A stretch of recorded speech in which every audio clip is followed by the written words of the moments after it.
이 교회의 역사를 보면 진리에 대한 논쟁이 참으로 오랜 기간 있었습니다. 그러니까 오늘날 우리가 가지고 있는 개혁 신학이라고 하는 것, 우리 대한예수교 장로회 합동 측은 개혁 신앙의 전통을 따르고 있습니다. 근데 이게 한 600여 년 정도 이렇게 축적된 것들이거든요. 근데 이것이 하루아침에 이루어진 것이 아니라 대개의 경우가 보게 되면 역사 가운데 문제가 발생을 합니다. 그래서 그 문제가 발생이 되게 되면 그것에 대한 논쟁을 해요. 그래서 논쟁을 통해서 하나의 바른 진리를 찾아갑니다. 이거를 좀 어려운 말로 얘기를 하면 도전에 대한 응전이다, 이렇게 말할 수 있습니다. 아놀드 토인비라는 역사학자가 인류의 역사의 발전 과정을 보면 도전에 대한 응전이었다, 이렇게 표현을 합니다. 그런데 토인비의 말을 빌리지 않더라도 우리 개혁 신학의 역사를 보면 늘 도전에 대한 응전으로, 그러니까 이단이 바로 하게 되면 그것이 잘못된 것을 논증을 하다가 보니까 마침내 바른 신학에 이르게 되었다는 그런 내용입니다. 그런데 이것이 이것이 기독교 역사에 많이 그런 내용이 많은데, 이것이 처음부터 사실은 그러했습니다. 성경을 보면 오늘 여기 변론을 내는 것이다, 이 말 자체도 그런 뜻을 담고 있습니다. 사도행전 17장에 보게 되면 이제 바울 사도께서 이제 복음을 전하러 가가지고 마게도냐 지경으로부터 시작해서, 그러니까 이제 터키가 있고 터키의 바다를 건너면은 그리스가 되는 거예요.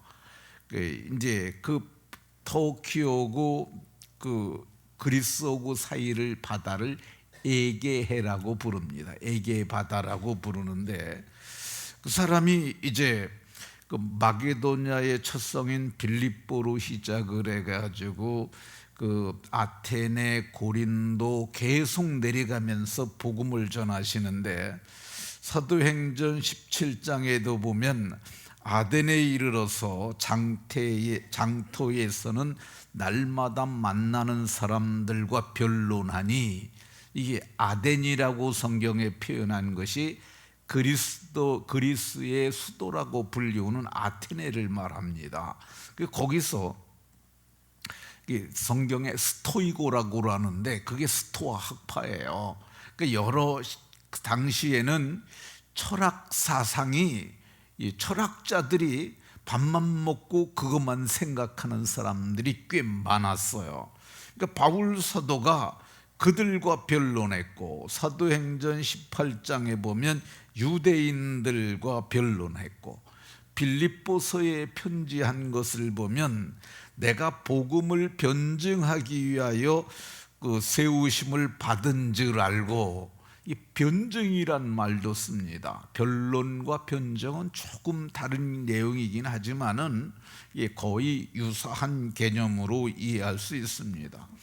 근데 오늘날에 있어서 변론이라고 하는 단어는 이게 법정적 용어예요. 법정에서 쓰는 거죠. 이 소송 당사자나 변호하는 사람들이 법정에서 내가 잘못한 것이 없다라고 주장하는 것들, 이게 자기 변호일 수도 있고 변호인이 변호를 할 수도 있습니다. 이 바울 사도께서 왜 그런 데 가서 변론을 했느냐, 바울 사도가 보기에는 천지와 만물을 지으신 하나님이 계신데, 그들이 심지어는 알지 못하는 신이라는 것까지 만들어 놓고 섬기는 것을 보면서 몹시 마음에 분함이 일어나는 거예요. 그래서 그가 변론하기도 했던 것을 볼 수가 있습니다. 그러니까 바울 사도가 얘기하는 변호, 변론, 논증 이런 단어들, 이거는 어떻게 보면은 복음을 전도하는 한 방편이었던 것을 볼 수가 있습니다. 그러니까 변론이, 유익한 변론이 꽤 많아요. 유익한 것이. 그러니까 변론을 통해서 진리가 세워지니까 이 변론은 유익할 수도 있어요. 그런데 바울 사도는 오늘 4절에서 별로 유익하지 않은 변론을 얘기를 합니다. 이게 신하와 끝없는 족보에 대한 이야기입니다. 신하와 끝없는 족보. 이 부분에 대해서 이게 뭘 얘기를 하는지에 대해서 학자들의 의견도 분분한데, 저는 제가 생각하는 것을 오늘 이거를 좀 말하려고 합니다. 여기에서 얘기하는 신화는 제가 보기에는 이거는 그리스의 신화를 말하는 것으로 보인다. 저는 그렇게 생각이 듭니다. 왜 그러냐면은 이 그리스 지역에는 그 당시에는 이 도시 국가가 이루어져 있었어요. 그러니까 오늘날에는 사람이 많아지니까 이렇게 국가를 이루지만, 그 당시에는 그 시대 국가를 폴리스라고 부르는데, 그러니까 이제 그게 도시 국가 형태예요. 그러니까 로마만 하더라도 이태리 반도가 이렇게 있잖아요. 그러니까 우리나라처럼 이렇게 삼면이 바다를 반도라고 불러요.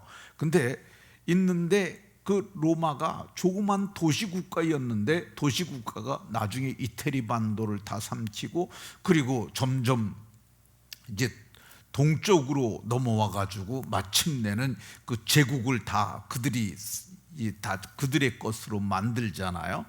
그러니까 그 시대에는 그리스 신화가 그들에게 있어서는 하나의 종교와 같았던 것으로 보여집니다. 그 증거가 뭐냐면은 지금 그리스 지역을 가게 되면 지금도 신전이 있어요. 신전, 그러니까 신을 섬기던 큰 건물들이 있고, 그런데 그게 그 사람들은 신화라고 그러지만 그 사람들이 그 시대에서는 그걸 실제로 그 사람들은 그걸 믿고 있었던 것을 봅니다. 근데 신들을 보게 되면 이 아버지가 제우스잖아요. 그래서 딸들이 나오고 그 족보들이 굉장히 복잡해요. 그러니까 여기서 얘기하는 신화와 끝없는 족보라는 것이 당시에 그리스의 신화를 두고 말하는 것이라 그렇게 생각이 되어집니다. 근데 이게 왜 교회에서 문제가 됐냐? 이제 바울 사도가 전하는 복음이 있잖아요. 복음. 이 복음의 내용이 뭐냐면 창세기부터 예수님이 오시기까지의 내용이에요. 그러니까 이 하나님이 세상을 창조하셨다는 얘기, 그런 얘기들, 그리고 하나님이 에덴 동산을 만들어 놓고 거기에 생명나무, 선악을 알게 하는 나무를 만들어 놨는데, 하와가 그걸 따먹고 그거를 자기 남편에게도 주어서 그들이 하나님 앞에 죄가 됐고 인간이 죽을 수밖에 없고 영벌에 들어갈 수밖에 없었는데, 하나님의 아들이 사람으로 와가지고 인간을 죄를 대속하고, 그래서 그로 말미암아 우리가 구원을 받는다는 얘기잖아요. 근데 그리스 사람들에게 있어서 이 얘기는 또 하나의 신화처럼 들렸으리라고 생각이 듭니다. 그렇잖아요. 우리가 믿는 사람들은 이게 진짜 진리로 보지만은 믿지 않는 사람들에게는 이것이 또 하나의 그들이 가졌던 신화와 유사한 것으로 오해를 할 수 있다는 것입니다. 그래서 교회 안에서 그리스 신화를 믿던 사람들이 교회 안에 들어왔는데, 또 바울 사도가 전에는 창조부터 시작해서 구원에 이르는 이 과정들도 또 하나의 신화로 이해를 하고, 그래서 그걸 가지고 교회 안에서 논쟁이 있었던 것으로 보여집니다. 그러니까 바울 사도는 그 부분에 대해서 오늘 말하기를 이거 하나님의 경륜을 이루는 것보다 변론만 내는 것이라고, 이런 것에 몰두하지 마라. 개역 성경에서는 창념이라는 말을 썼어요. 이런 것 가지고 너무 이거 얘기하지 마라. 그거 본질이 아니다. 예, 이런 얘기를 하고 있는 거죠. 오늘날에도 이 기독교의 창조와 유사한 그런 것들이 발견이 됩니다.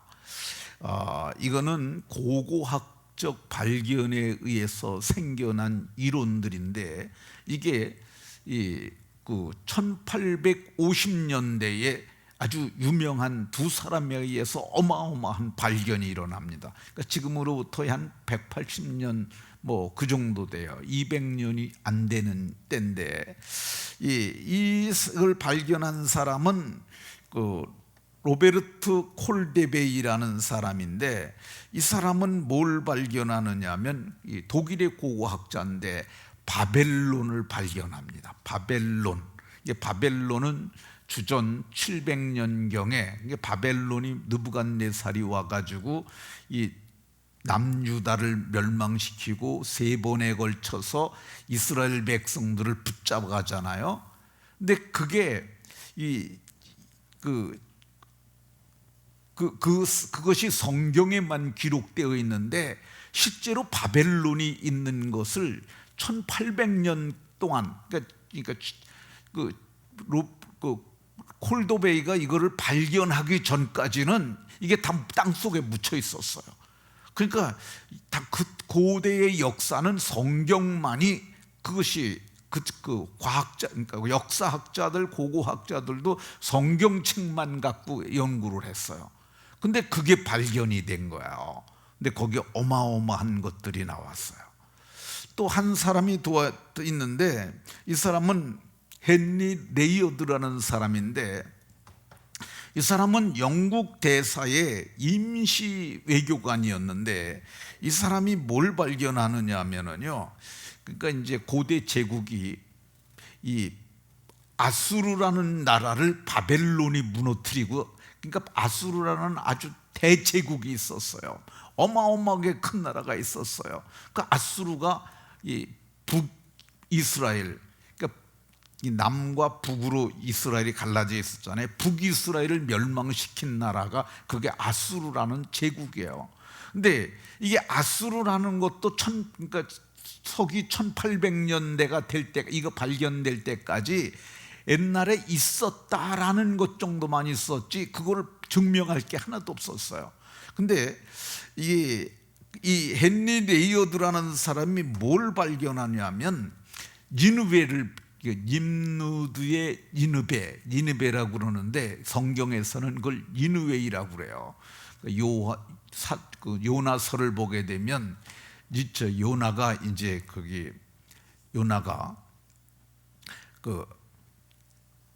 하나님께서 너 니느웨이 가가지고 회개하라고 말하라고 얘기를 하잖아요.